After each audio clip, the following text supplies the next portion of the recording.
Que a graça e a paz de nosso Senhor Jesus Cristo esteja com você, meu querido irmão, minha querida irmã. Eu me chamo Gilmar Reis e estamos iniciando mais um vídeo aqui no nosso canal Firmado na Palavra, onde hoje estaremos estudando a lição de número 4, que tem por título Uma Igreja Cheia do Espírito Santo. Nós sabemos que esse terceiro trimestre de 2025, as lições bíblicas de adultos da CPAD estão com o tema A Igreja em Jerusalém, Doutrina, Comunhão e Fé, a base para o crescimento da igreja em meio às perseguições. Na primeira lição nós vimos como a igreja foi inaugurada ali em Jerusalém no dia de Pentecostes, foi manifesta ao mundo. Na lição de número 2, vimos como ela se tornou o modelo para as demais igrejas, inclusive é modelo para nós, igreja do século 21. E a semana passada nós vimos como ela é um exemplo de uma igreja fiel à pregação do Evangelho. E hoje, na lição de número 4, estaremos vendo que ela é uma igreja, é um exemplo de uma igreja cheia do Espírito Santo. E o texto áureo da lição está lá em Atos capítulo 4, versículo 31, diz assim: E tendo orado, moveu-se o lugar em que estavam reunidos, e todos foram cheios do Espírito Santo, e anunciavam com ousadia a palavra de Deus. Atos capítulo 4, versículo 31. E aqui no texto áureo eu gostaria de frisar essa expressão, cheios do Espírito Santo. Porque o que é ser cheio do Espírito Santo? Eu acredito que, de forma segura e com base bíblica, nós podemos afirmar que ser cheio do Espírito Santo tanto é ser capacitado para testemunhar de Jesus com ousadia, coragem, intrepidez do Espírito Santo, como também é ter uma vida conduzida com ações norteadas pelo Espírito Santo de Deus. E com base em que eu faço essa afirmação? Com base em textos lucanos e paulinos. Porque se nós prestarmos atenção, nós vamos ver que das Sagradas Escrituras emanam dois conceitos do que é ser cheio do Espírito Santo.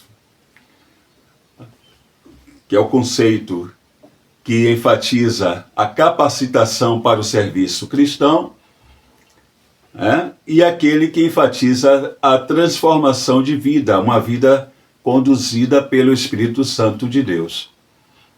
Porque quando nós lemos lá Atos capítulo 2, versículo 14 ao 36, nós vamos ver o apóstolo Pedro, cheio do Espírito Santo, pregando no poder do Espírito, e quase 3.000 almas se convertendo a Cristo.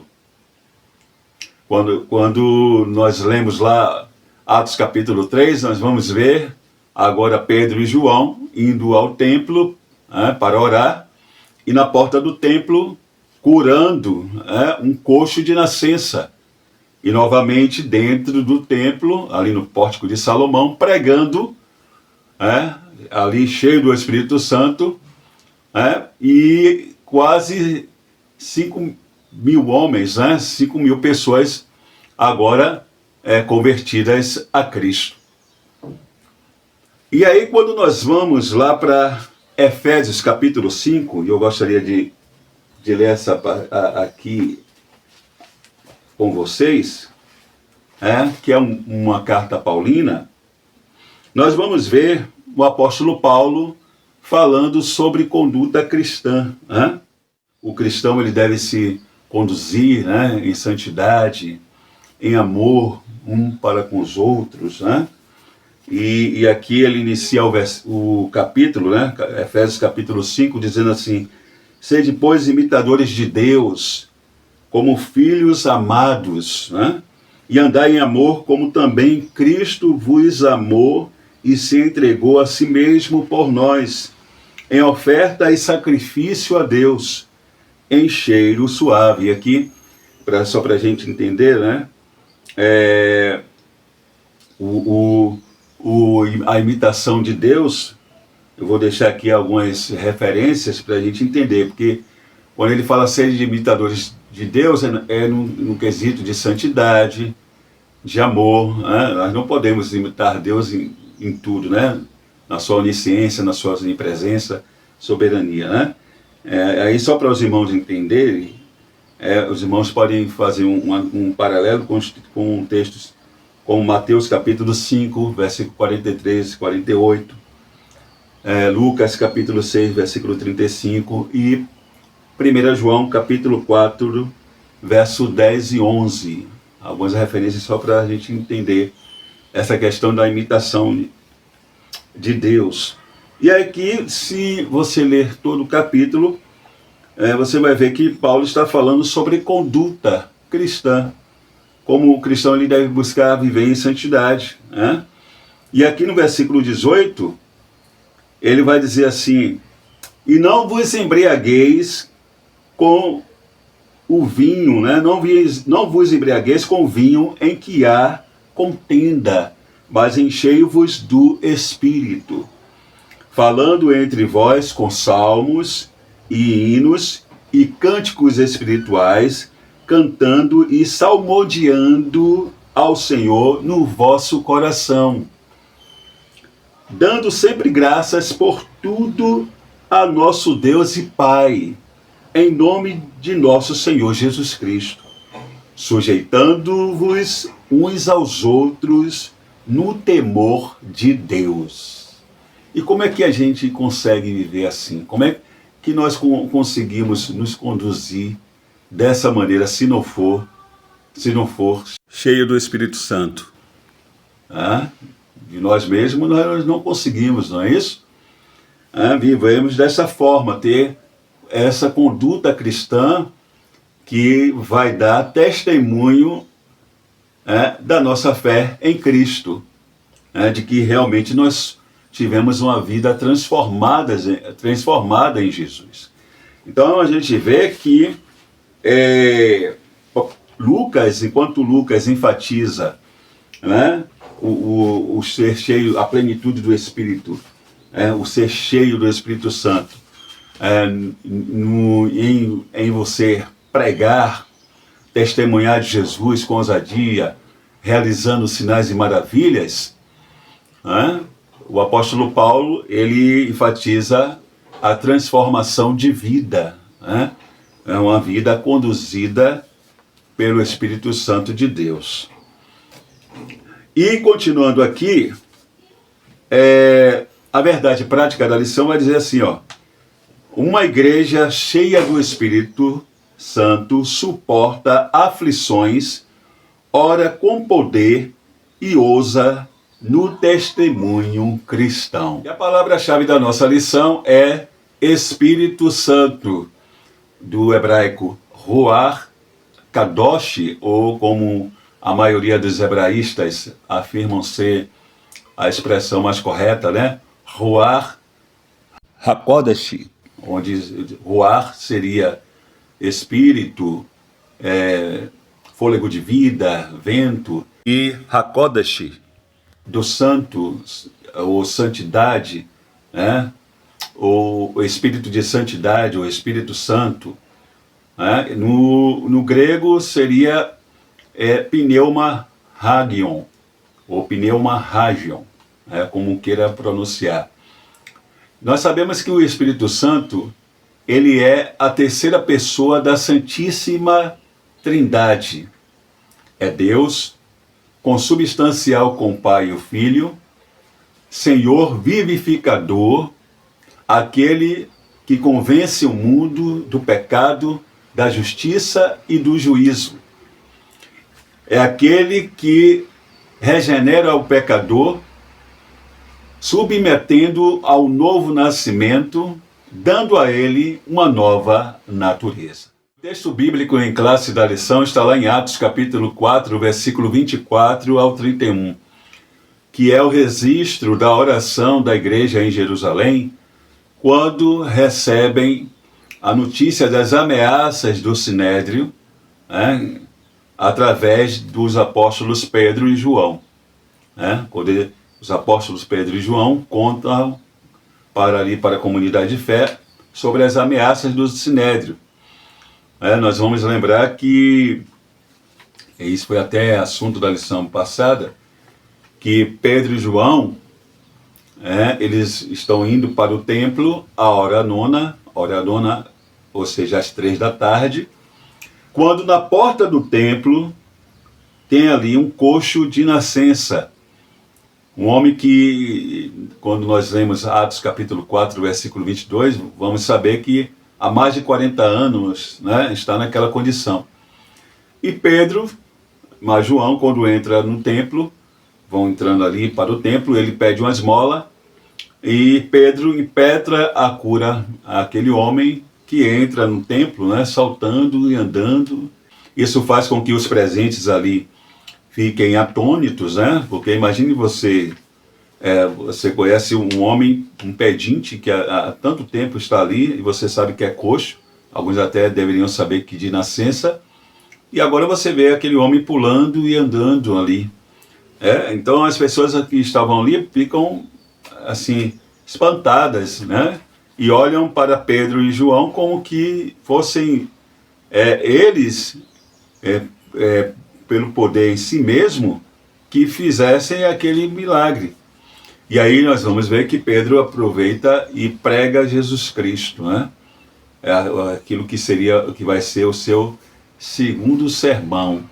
E o texto diz que nem mesmo eles ainda haviam terminado de pregar quando vão vir os sacerdotes, que eram os responsáveis ali pelo templo, né? Tomavam conta do templo, eram responsáveis pelaquilo que fazia alusão ao culto, né? Pelas ofertas, pelos sacrifícios. Vai vir o capitão do templo, que é um levita, responsável pela guarda do templo, né? Que era formada também por levitas. Esse capitão do templo, inclusive, era alguém de alta patente, porque ele só estava abaixo do sumo sacerdote, então era alguém de alta patente. E vai ser destacado aí também o grupo dos saduceus. Eu falo que vai ser destacado o grupo dos saduceus porque muitos dos saduceus eram sacerdotes. Agora o destaque se deve pelo fato de que os saduceus, eles não criam na ressurreição. E nós vamos ver no texto que o texto vai dizer que eles vêm para prender a Pedro e João, primeiro porque estão ensinando ali no templo, e ali só quem fazia isso eram os escribas e os sacerdotes, né? Segundo porque além de estarem ensinando, estavam ensinando a ressurreição em Jesus. Então isso incomodou, né, os saduceus ali, que não criam na ressurreição, que não criam em espíritos, que não criam na existência de anjos, não criam em céu e inferno. Eles entendiam que a morte era o fim. Eles não criam na existência da alma após a morte. Era um grupo que só consideravam a lei escrita e somente a Torá, o Pentateuco, os 5 primeiros livros de Moisés, e ainda eram meio que liberais, né? Porque eles tinham uma boa relação, uma relação de colaboração com os romanos, com os gentios, né? Eles eram um grupo que tinha uma boa relação com os romanos. Então, é o capitão do templo e esses dois grupos que vêm para prender a Pedro e João, porque já era tarde, né? Nós vamos lembrar que eles foram para para a oração às 3 da tarde. Então, como entre a cura do coxo e a pregação deveria se ter passado aí pouco mais de 1 hora, então já era tarde, então eles encerram eles na prisão e no dia seguinte eles vão ser apresentados ao Sinédrio. O Sinédrio era o tribunal judaico, né, que se ocupava com o julgamento de indivíduos acusados de infringirem as leis judaicas, né, religiosas e civis. Era formado por 71 membros, juízes, 70 mais um. Esse era o sumo sacerdote que presidia o Sinédrio, que no caso ali, naquele tempo, era o sumo sacerdote Caifás. E ali no Sinédrio, eu gostaria de destacar com vocês alguns grupos e personagens, trazendo alguma informação que acredito que seja relevante. Primeiro, o sumo sacerdote Anás, que vai estar ali presente. O Anás, ele é sempre apresentado nos textos como sumo sacerdote. E, de fato, ele exerceu o sumo sacerdócio entre os anos 6 a 15 depois de Cristo, quando foi deposto do cargo por Valério Grato. Valério Grato foi um procurador romano que governou a Judéia, antecessor de Pôncio Pilatos. Então, tanto na época do julgamento de Jesus, como também ali naquele momento em que ele está participando do julgamento dos apóstolos, Pedro e João, Anás, ele não era o sumo sacerdote vigente. Ele tinha um título, continuava com o título, com o prestígio, ele era muito respeitado, exercia uma grande influência ainda ali, principalmente no Sinédrio, até porque ele era sogro do sumo sacerdote Caifás, que era o sumo sacerdote vigente. O sumo sacerdote vigente não era Anás, era Caifás. Então, por isso que ele estava ali. Ali também nós vamos encontrar João e Alexandre, e sobre esses dois não se tem muita informação, só que eles, como diz o texto, eles eram da família dos sacerdotes.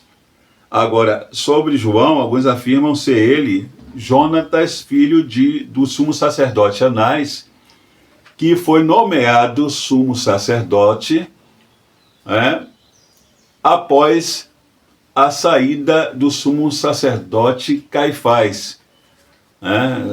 Caifás, ele foi deposto por Lúcio Vitério, que era um governador romano da Síria, que tinha uma autoridade na Judéia, isso no ano 36 depois de Cristo. Então, quando o sumo sacerdote Caifás é deposto, no ano 36 depois de Cristo, por Lúcio Vitério, um governador romano da Síria, que exercia autoridade ali na Judéia, ele é Jonatas, filho do sumo sacerdote Anás, ele é nomeado ali sumo sacerdote no lugar de Caifás.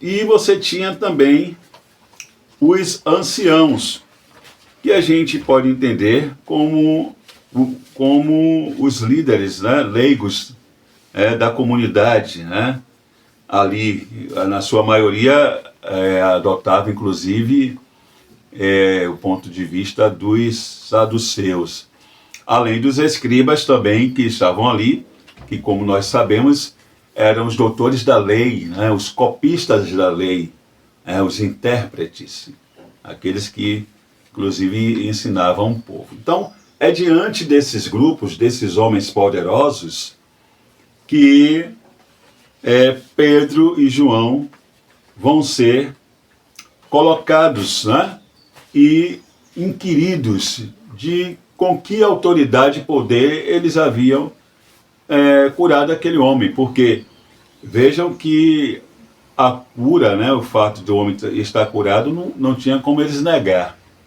Né? Aquele homem era bastante conhecido, né, praticamente de todos ali, né? Então a cura era notória, não tinha como negar. Eles estavam, na verdade, querendo entender com que poder e autoridade eles haviam feito. Né? E aí é interessante que duas coisas eu gostaria de abordar aqui, porque nós vamos ver, nós estamos falando de ser cheio do Espírito Santo, né? E aí nós vamos ver como é importante isso, porque quando nós olhamos para o Pedro de lá de João 18, do Evangelho de João, capítulo 18, nós vamos ver um Pedro medroso, né? Negando a Jesus diante de uma porteira, diante de uns servos, de uns criados, ali. Mas agora, cheio do Espírito Santo, revestido de poder, regenerado, nós vamos ver ele falar com intrepidez diante do sinédrio, diante desses homens poderosos. Uma outra coisa também que a gente nota aí é o cumprimento daquilo que Jesus havia dito para eles, né? Porque Jesus, o que Jesus disse, está lá em Lucas capítulo 12, versículo 11 e 12. Jesus tinha dito o seguinte: e quando vos conduzirem às sinagogas, aos magistrados e potestades, não estejais solícitos de como ou do que haveis de responder, nem do que haveis de dizer, porque na mesma hora vos ensinará o Espírito Santo o que vos convenha falar. E não era isso que estava acontecendo ali? Estavam ali na direção do Espírito Santo de Deus. Porque tudo isso, irmãos, que estava acontecendo com a igreja de Jerusalém, com os apóstolos, e que ainda ia se acentuar, havia sido previsto por Jesus. Jesus já havia dito para eles que eles seriam odiados de todos por causa do nome dele. Mas aquele que perseverasse até o fim seria salvo. E aí nós vamos ver que os apóstolos, eles continuam firmes na sua posição, e quando eles voltam, eles não podem, os membros ali do Sinédrio, vendo que não podia fazer nada com eles, porque o homem estava curado, o povo estava glorificando a Deus por causa daquele feito, então só fazem ameaças e liberam eles. E quando eles chegam na comunidade de fé, que contam o ocorrido, a igreja então ora, e nós vamos ver que há uma manifestação de Deus ali, e eles são cheios do Espírito Santo e continuam a propagar o Evangelho sem temor. Bom, e continuando aqui, a introdução da lição vai dizer o seguinte: nesta lição, veremos como uma igreja cheia do Espírito Santo se comporta. A partir do capítulo 4, versículo 24 ao 31, que é a perícope, objeto de estudo da lição de hoje, do livro de Atos dos Apóstolos, encontramos uma das principais marcas que caracterizam a igreja de Jerusalém, que é a perseverança. Uma igreja perseverante é capacitada para dar testemunho de sua fé, mesmo em meio ao fogo da provação. Essa igreja suporta as provações porque é cheia do Espírito Santo. E uma das maneiras da igreja ser cheia do Espírito Santo, né, se não a principal, é por meio da oração, não é verdade? Agora, um detalhe, quando nós lemos lá Atos capítulo 2, versículo 42, né, Lucas ele vai nos informar que a igreja em Jerusalém, ela perseverava na doutrina dos apóstolos, na comunhão, no partir do pão e nas orações. Ou seja, a oração, a prática da oração, para a igreja de Jerusalém, como também para nós deve ser, não era algo de ocasião. Não era algo de ocasião. Fazia parte do cotidiano daquela igreja. É por isso que quando eles recebem a notícia das ameaças do Sinédrio, eles de pronto oram com poder e são cheios do Espírito Santo. Porque eles já tinham uma prática de falar com Deus. Eles já tinham uma prática de falar com Deus. Nós sabemos que a oração foi o meio de que Deus ele proveu para nós, para que nós tenhamos um relacionamento de comunhão com Ele mais estreito. Mais estreito. Aquilo que o autor aos Hebreus, lá no capítulo 4, versículo 16, ele diz que nós podemos chegar com confiança ao trono da graça para que possamos alcançar misericórdia e achar graça a fim de sermos ajudados em tempo oportuno. Ou seja, quando Jesus Cristo, lá na cruz do Calvário, ele deu o brado, está consumado, o véu de separação foi rasgado, e nós hoje podemos adentrar, através da oração, nos Santos dos Santos. E devemos fazer isso com fé, com confiança, crendo que Deus ele é galardoador daqueles que o buscam. Mas isso só conseguimos se nós tivermos uma prática diária,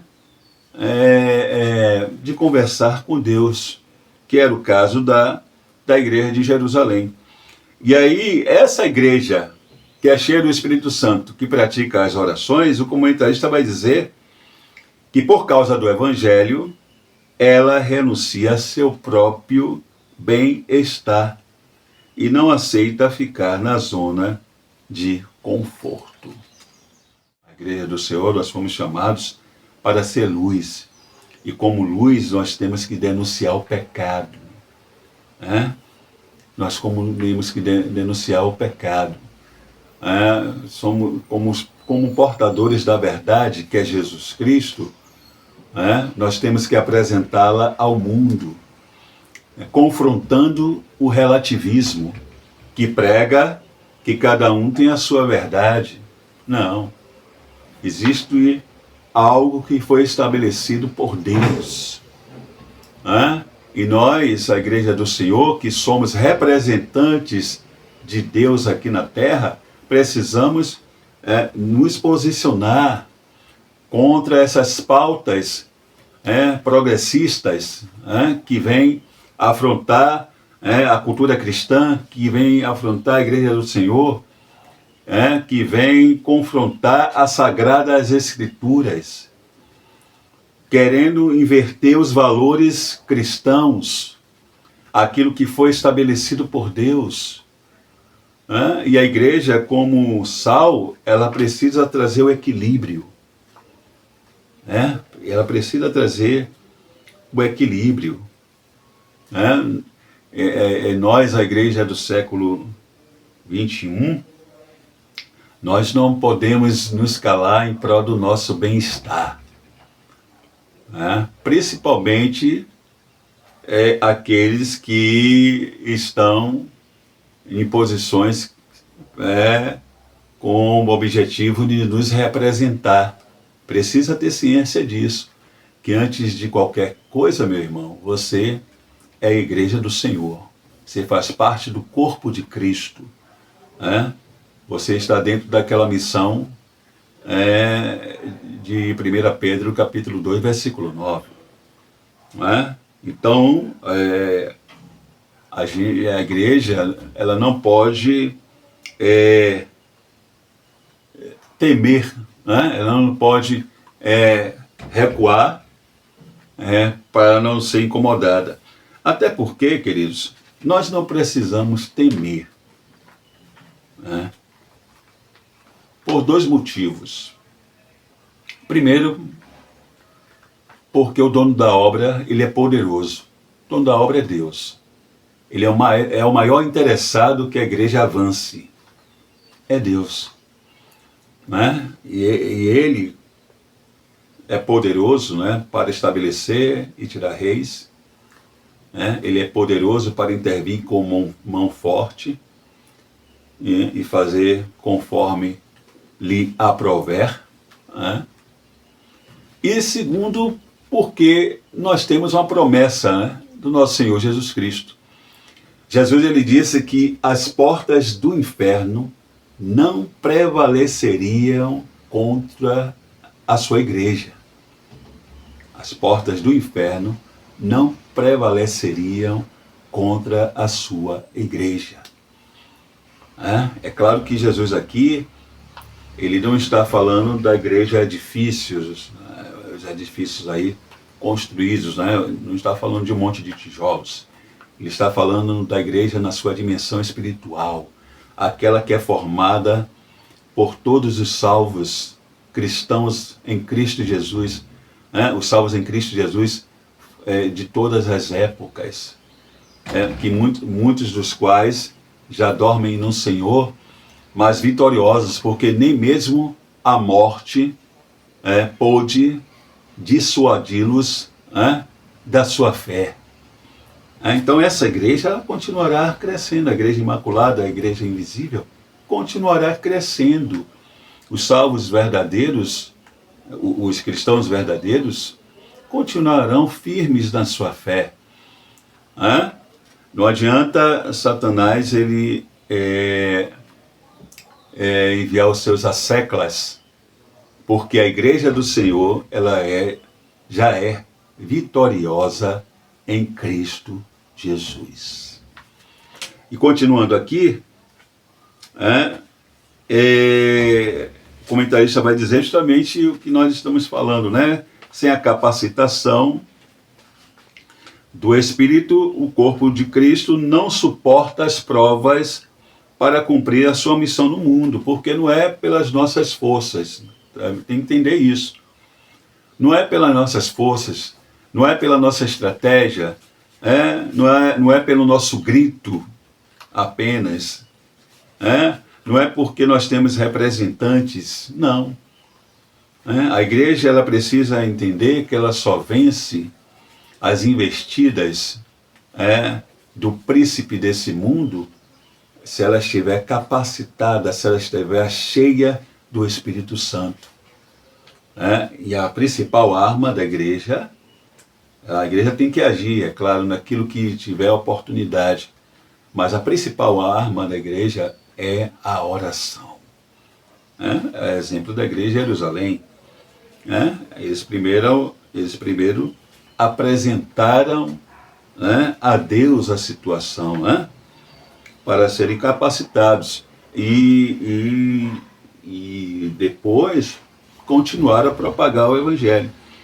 Então, para cumprir a sua missão no mundo, a igreja ela precisa de capacitação do Espírito.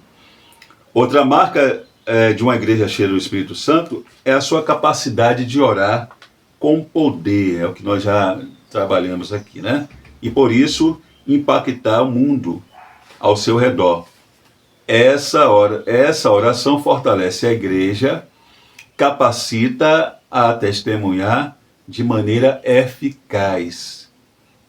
Da mesma forma, uma igreja cheia do Espírito Santo é marcada pela ousadia para proclamar o Evangelho com poder e por isso se tornar relevante para o mundo. Porque é para isso que a igreja ela foi manifesta, né? A igreja ela foi edificada, estabelecida por Jesus para isso, para pregar o Evangelho, para pregar a boa notícia. E qual é a boa notícia? Que Deus amou o mundo de tal maneira que deu o seu Filho unigênito, para que todo aquele que nele crê não pereça, mas tenha a vida eterna. A igreja, ela tem, quando ela proclama o Evangelho de Jesus Cristo, ela proclama esperança para esse mundo que está aí em guerra, cheio de incerteza, que está na escuridão. Então a igreja, como luz, ela proclama o Evangelho, levando luz aos povos. E aí, dessa forma, se torna relevante para o mundo, levando a verdadeira paz, apresentando a verdadeira paz em Jesus Cristo. Em Jesus Cristo. Aí, o primeiro tópico da lição diz assim: uma igreja perseverante. Uma igreja perseverante, ela suporta o sofrimento. Após sua pregação junto à Porta Formosa, Pedro e João são levados presos, como nós já falamos, e posteriormente ameaçados por pregarem o nome de Jesus. Foi dito a eles que não falassem nem ensinassem no nome do Senhor.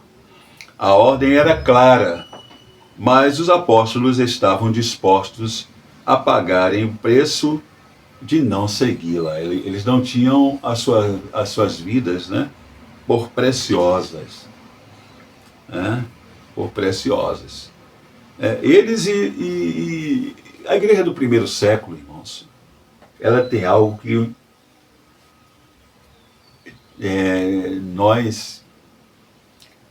muitos de nós, infelizmente, perdemos, que é a firmeza na promessa da vinda de Jesus. Porque uma das coisas que fazia com que a igreja do primeiro século ela perseverasse tanto na pregação do Evangelho como na sua convicção de fé, era porque a igreja ela esperava Jesus para aqueles dias. Quando Jesus foi assunto aos céus, os discípulos, eles viram aqueles dois anjos que chegaram para eles e disseram o quê? Varões galileus, por que estão olhando para cima? Esse Jesus que foi recebido no céu, ele há de vir. Vocês vão ver ele vir do mesmo modo como ele está indo. E Jesus também, ele fez promessa, ele falou que ele iria, mas voltaria. Ele falou da sua volta. E os discípulos, a igreja, ela aguardava a volta de Jesus para aqueles dias. Então isso fazia com que ela fosse cada vez mais militante na pregação do Evangelho, na propagação do Evangelho.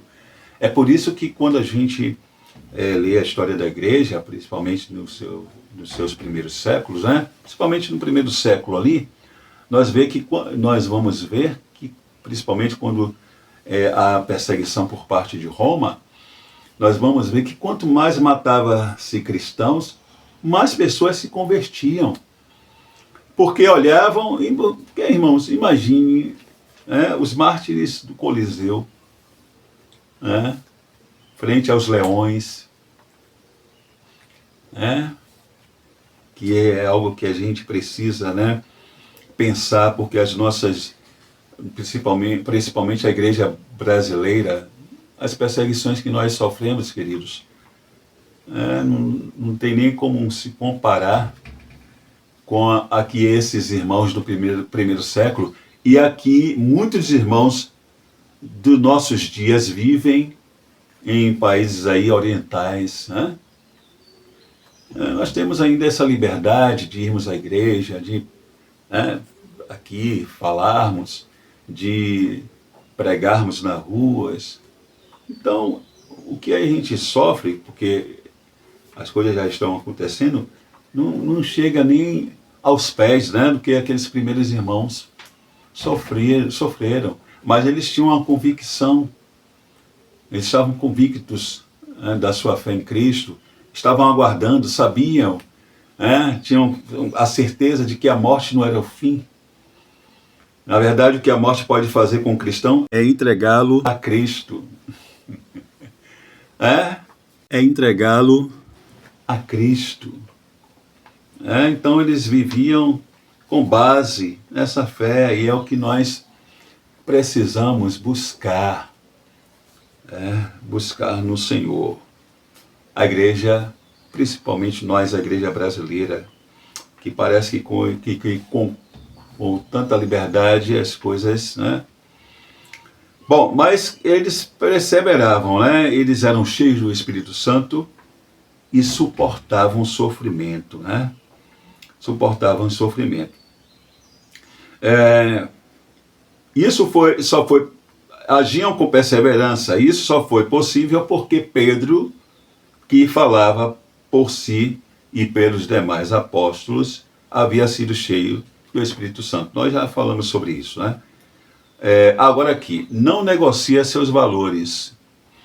Quando a classe sacerdotal intimou os apóstolos, né, e lhes deram ordem expressa para que eles não falassem nem ensinassem no nome de Jesus, a resposta dos apóstolos foi: julgai vós, né? E eu quero ler isso aqui com mais, de forma completa, né? Eles disseram assim, isso está lá em Atos capítulo 4, né, versos 19 e 20.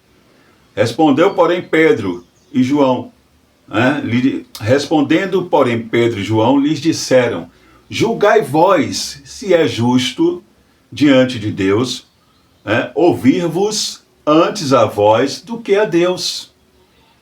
Porque não podemos deixar de falar do que temos visto e ouvido. E o que foi que eles viram e ouviram? Aqueles homens passaram 3 anos, 3 anos e meio, com Jesus. Jesus realizou muitos milagres quando esteve aqui no seu ministério terreno. Eles viram Jesus ser preso, crucificado, morto, sepultado. Mas ao terceiro dia viram Jesus ressurreto. Comeram com Jesus após a sua ressurreição. Viram Jesus ser assunto aos céus. Experimentaram ali aquela manifestação tremenda de Deus, do Espírito Santo no dia de Pentecostes, e continuavam vendo as maravilhas acontecendo, que eles haviam curado um coxo de nascença. Será que era realmente... será que eles tinham que ouvir, se era justo diante de todas essas maravilhas, de tudo que eles haviam visto, de tudo que eles haviam ouvido de Jesus, e que muitas coisas já estavam se cumprindo, eles se manterem calados, não propagarem a outros o Evangelho? Ele disse: julgue vocês, vocês mesmos estão vendo aí um homem coxo de nascença andando para lá e para cá. Será que a gente tem que ficar calado diante de tudo isso? Aí alguém pode trazer, Romanos capítulo 13, versículo 1. que diz assim: toda alma esteja sujeita às autoridades superiores, porque não há autoridade que não venha de Deus, e as autoridades que há foram ordenadas por Deus. É verdade. Mas como dar ouvidos e obedecer a uma autoridade ou às autoridades que estão indo de encontro a quem as ordenou? A quem concedeu o direito de estar ali naquela posição?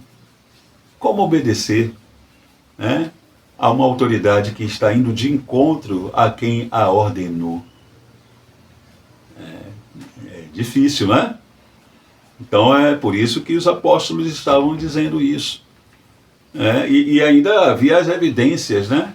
Eles não queriam crer, mas as evidências estavam claras. Quem havia feito tudo isso tinha sido aquele homem chamado Jesus, que eles haviam rejeitado, que eles haviam prendido, crucificado, e que havia ressuscitado, que era uma outra questão, né?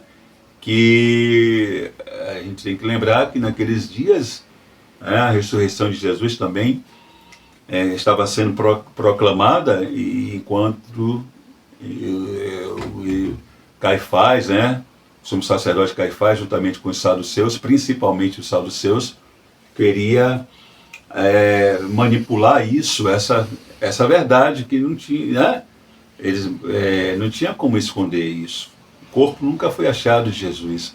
O túmulo está vazio, porque ele vive e reina para todo sempre, está à destra de Deus. Então, eles não tinham como ficar calados. É igual a igreja de hoje, é igual nós, igreja do século XXI. Nós não temos como ficar calados, nem negociar os nossos valores.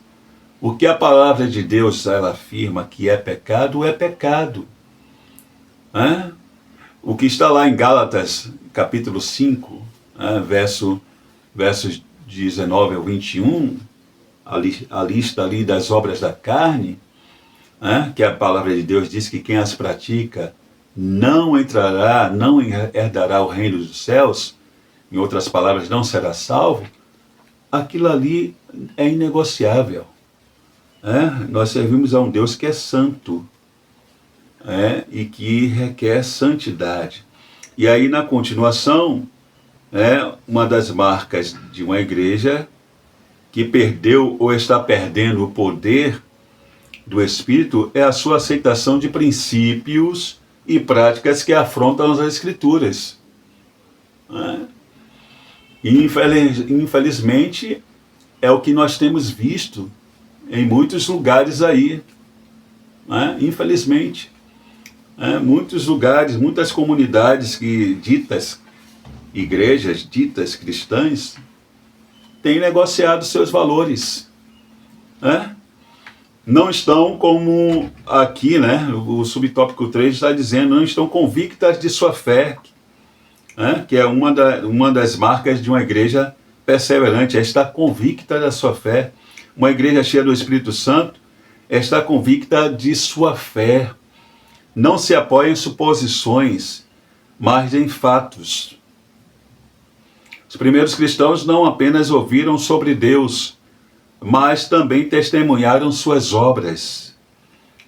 É o que nós acabamos de falar, sobre os apóstolos ali, a igreja ali em Jerusalém, porque muitos daqueles que compunham a comunidade de fé presente ali em Jerusalém, irmãos, haviam visto Jesus, eram discípulos de Jesus no período que ele esteve aqui. Então, não só foi os 12, tinha muitos ali que era daquela época, antes de Jesus ser crucificado. Então aqui diz o seguinte, quando Filipe pregou em Samaria, os samaritanos se convenceram porque ouviam e viam os sinais que Filipe fazia.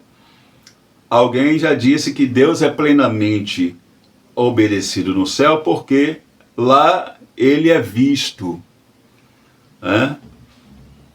Enquanto na terra muitas vezes é desobedecido por ser apenas ouvido. No entanto, a igreja cheia do Espírito Santo não apenas proclama a palavra, mas também manifesta a obra de Deus. Jesus foi poderoso tanto em palavras quanto em obras. Agora, é aquela questão, né? Muitos dizem assim, mas por que nós não vemos tantas maravilhas, milagres hoje em nosso meio?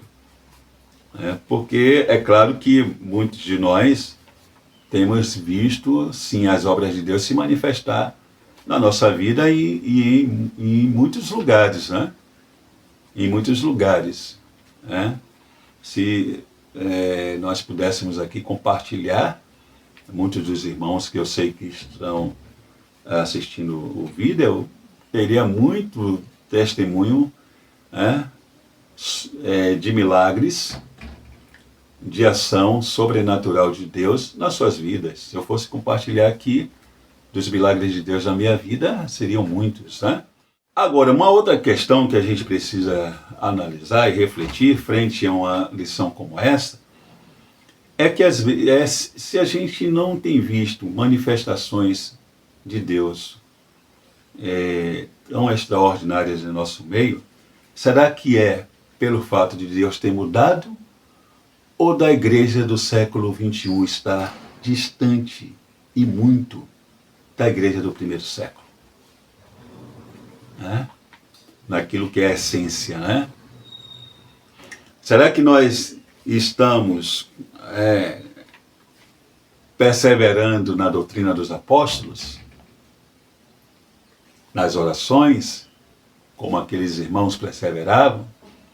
Será que a koinonia, ela é evidente em nosso meio, como era evidente naquela igreja de Jerusalém, do primeiro século? A gente precisa refletir sobre isso. Afinal, nós tivemos uma lição, a lição de número 2, que chamou a atenção para isso, né? A igreja de Jerusalém, um modelo a ser seguido. Será que a igreja de Jerusalém, ela tem sido realmente um modelo para a igreja do século XXI? E isso, queridos, não é para nós apontarmos o líder, o outro irmão, tal, não. Eu entendo que, frente a uma lição como essa, é para nós refletirmos a nossa própria vida, cada um de nós, cristãos, refletirmos a nossa vida, a nossa conduta cristã, como nós temos nos relacionado com Deus. Porque eu acredito que se cada um de nós fizermos uma introspecção sobre a nossa vida cristã, eu acredito que uma igreja local em que os membros que estão tendo a oportunidade de estudar essa lição fizer isso, eu acredito que as coisas podem mudar, porque Deus, ele é imutável. Deus, ele está sempre pronto a curar, a libertar, está sempre pronto a salvar. A palavra de Deus diz que os seus ouvidos não estão agravados para que não possa ouvir. E a sua mão, ela sempre está estendida para abençoar. Agora, nós precisamos nos relacionarmos com esse Deus como as Sagradas Escrituras nos ensinam, como aquela igreja, ela buscava. Então, quem sabe as coisas não acontecem hoje como antes, porque nós não estamos perseverando na doutrina dos apóstolos, no partir do pão, na comunhão e nas orações.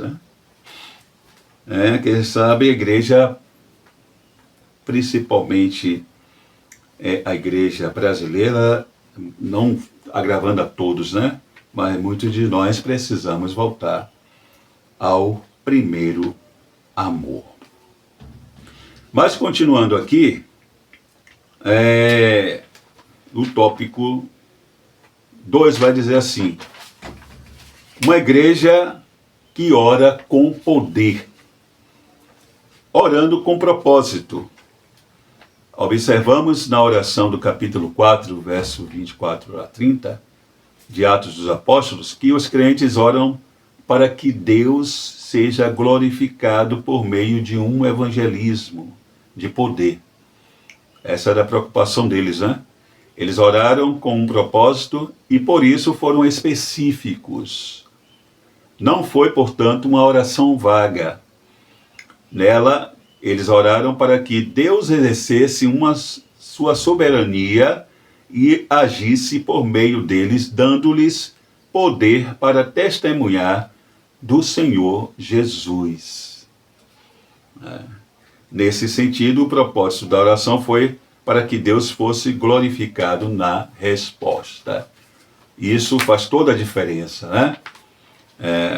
Primeiro que a igreja orou com um propósito. E foi específica nesse propósito, né? No que eles queriam. Eles tinham um propósito. Qual era o propósito? Deus ser glorificado, né? Continuar propagando o evangelho, isso iria glorificar Deus por meio de almas que seriam salvas e também os milagres que iriam acompanhá-los, né? Mas eles foram específicos em pedir isso. A gente precisa lembrar que aqui é uma comunidade orando, né? Todos precisam entender qual é o propósito de estarem reunidos ali para orar e serem específicos naquilo que eles querem, que eles desejam que Deus os atenda, né? Foi o caso deles aqui. Não foi, portanto, uma oração vaga.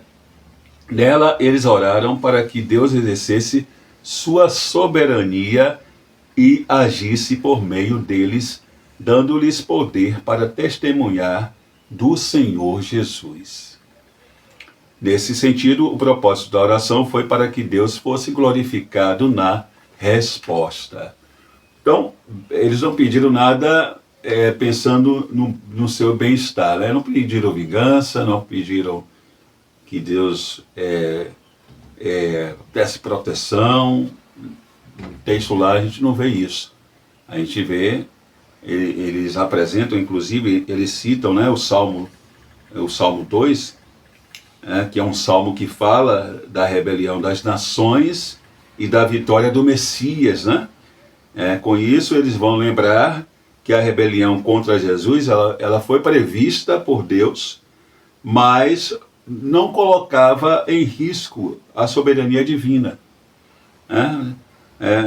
Porque todos os acontecimentos ali estavam sob o controle de Deus. E então eles sabiam que precisavam temer. Então eles pedem o que ao Senhor? Que revistam eles de poder, que dê mais ousadia, que se tiver até algum resquício de medo, que fosse tirado para que eles não temessem, continuassem a pregar. Então o objetivo e a motivação da oração era Deus ser glorificado.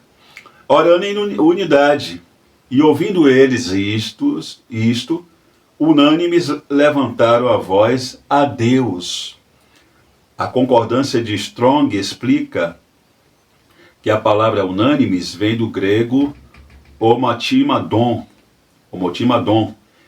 que significa um grupo de pessoas agindo com o mesmo propósito e em total harmonia. Isso é importante, né? Isso é importante, unânimes, total harmonia. A igreja, muitas das vezes, o pastor da igreja, na nossa igreja acontece muito isso, no início do ano, o nosso pastor, ele sempre conclama a igreja a orar no mês de janeiro pela nação, pelos trabalhos que vão se desenvolver durante o ano, para que a coisa aconteça bem, almas sejam salvas, né? E que o Senhor venha assim estar na direção da nação. Isso é importante quando o líder conclama a congregação e todos vão com o mesmo propósito. porque não é o momento de nós pedirmos algo para nós, né? Cada um pedir algo para si, não. A igreja está reunida orando em um único propósito, unânimes, né? Em concordância, em harmonia. E o Espírito Santo, Deus, ele opera, né? Onde há união, onde há harmonia, né? Continuando aqui, uma igreja cheia do Espírito Santo é unida. Ela sabe respeitar as diferenças e entende que a unidade não significa que todos são iguais, porque nós não somos, né, irmãos? Nós temos as nossas particularidades, mas no que tange o reino, precisamos pensar concordemente. No que tange a missão no mundo, precisamos pensar igual, sim. Porque fazemos parte de um único corpo, que é o corpo de Cristo. Né? Então, apesar das nossas diferenças em algumas questões secundárias, né? Mas no que tange a nossa identidade e missão, é preciso ter o mesmo pensamento. Né? É preciso ter o mesmo pensamento. No meio da igreja há crentes mais experientes e outros que ainda estão aprendendo, é verdade. Há aqueles que são maduros na fé e há os que ainda estão amadurecendo na caminhada cristã. É verdade, os novos convertidos, né, os neófitos, que para eles, quando os membros mais experientes, né, aqueles que já têm um tempo, aqui agora a gente está olhando uma igreja local, né, que já tem tempo naquela congregação, para eles vai ser exemplo. Veja que nós já falamos em outra lição aqui sobre o exemplo, né? A nossa conduta é servir como espelho também, né? Porque não é só ensinar, né? Nós já falamos sobre isso. A nossa conduta também tem que ser como espelho, em termos de obediência, em termos de união, né? De fazer as coisas com o mesmo propósito. E aí eles vão acompanhar, né? Os mais inexperientes, eles vão acompanhar, né? Aqueles que são maduros na fé, né? Como nós já falamos, e há os que ainda estão amadurecendo na caminhada cristã. Mas nada disso impede que a igreja se una em oração, buscando a Deus com o mesmo propósito. Porque, irmãos, isso é importante para que Deus ele opere. Para que ele opere. Orando fundamentada na palavra, aquilo que nós já falamos, né? Ao orarem, os crentes citaram os Salmos 2, que diz, o que nós já falamos aqui. Não basta orar, é preciso orar tomando por base a palavra de Deus. Inclusive, até nosso pastor, esses dias dando aula, ele falou sobre a importância de nós orarmos citando referências bíblicas, né? Com base na palavra, né? Fundamentados na palavra. Isso é importante porque falando com Deus e lembrando aquilo que ele falou, que ele prometeu, que ele garantiu, né? Isso é importante, né? A igreja, ela orar fundamentada na palavra. Os irmãos dali da igreja em Jerusalém citaram o Salmo 2, né?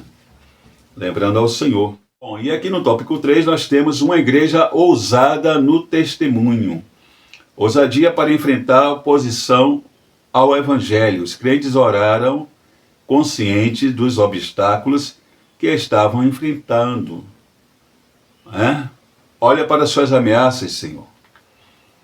Já foi dito que uma igreja cheia do Espírito Santo é uma igreja perseverante.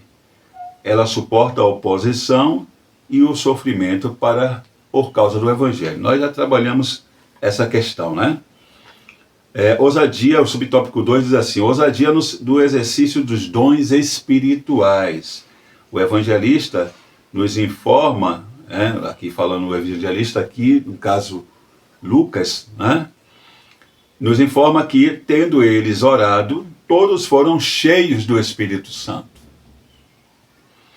No ensino de Lucas, como também em Paulo, o enchimento do Espírito está diretamente relacionado à prática dos dons espirituais na igreja cristã. Não se trata, portanto, apenas do uso de uma frase de efeito. No livro de Atos dos Apóstolos, é o Espírito Santo quem dá o crescimento da igreja e opera milagres extraordinários, não somente por meio dos apóstolos, mas também pelos demais cristãos, aquilo que nós falamos, está cheio do Espírito Santo para a capacitação do serviço cristão. Eles pregavam, também operavam milagres, pelo poder do Espírito Santo. Pessoas eram curadas, batizadas com o Espírito Santo. Tudo isso ação do Espírito Santo. É tanto que alguns até dizem que o título, e eu concordo, poderia ser Atos do Espírito Santo, em vez de ser Atos dos Apóstolos, poderia ser Atos do Espírito Santo, porque é o que nós vemos, é uma ação, o livro de Atos dos Apóstolos, nós vemos, na verdade, uma ação tremenda do Espírito Santo. E aqui no subtópico 3 diz assim: ousadia na exposição da palavra. As Escrituras dizem que após a oração da igreja, todos foram cheios do Espírito Santo e anunciavam com ousadia a palavra de Deus. É interessante observarmos o uso da palavra ousadia nesse texto. Ela aparece, por exemplo, em Atos capítulo 4, versículo 13, para se referir à coragem de Pedro e João quando foram interrogados pelos anciãos e escribas. É aquilo que nós já falamos, que se fosse por eles mesmos, principalmente Pedro, não teriam essa coragem, mas ali eles estavam cheios do Espírito Santo, revestidos de poder na direção do Espírito. Por isso que falaram com intrepidez. O cristão cheio do Espírito se torna corajoso em sua vida cristã. Ele prega a palavra de Deus com poder. É aquilo que nós falamos também no início, da capacitação que o Espírito Santo ele dá quando nós buscamos ser cheios do Espírito Santo, porque o Espírito Santo é uma fonte inesgotável na nossa vida, Cada vez mais que nós vamos nos enchendo, vamos buscando, estamos mais cheios e ele vai trabalhando por meio da nossa vida. E aqui chegamos à conclusão da lição, que diz assim: nessa lição vimos o que caracteriza de fato uma igreja pentecostal.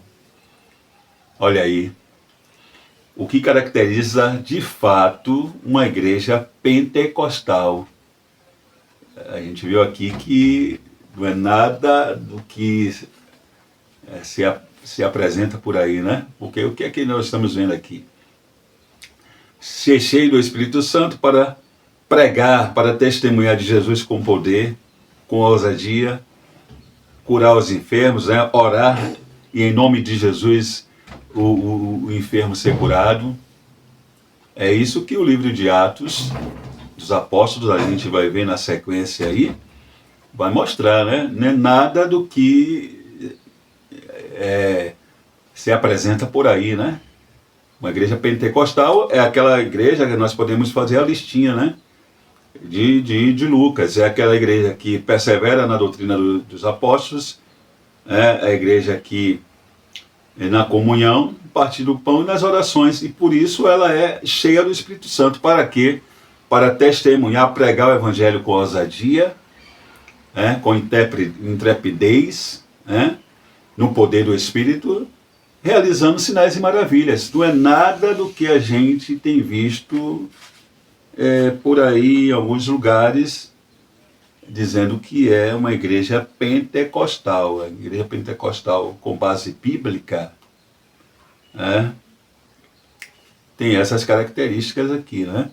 Suas características se tornam visíveis e estão diretamente associadas à plenitude do Espírito Santo.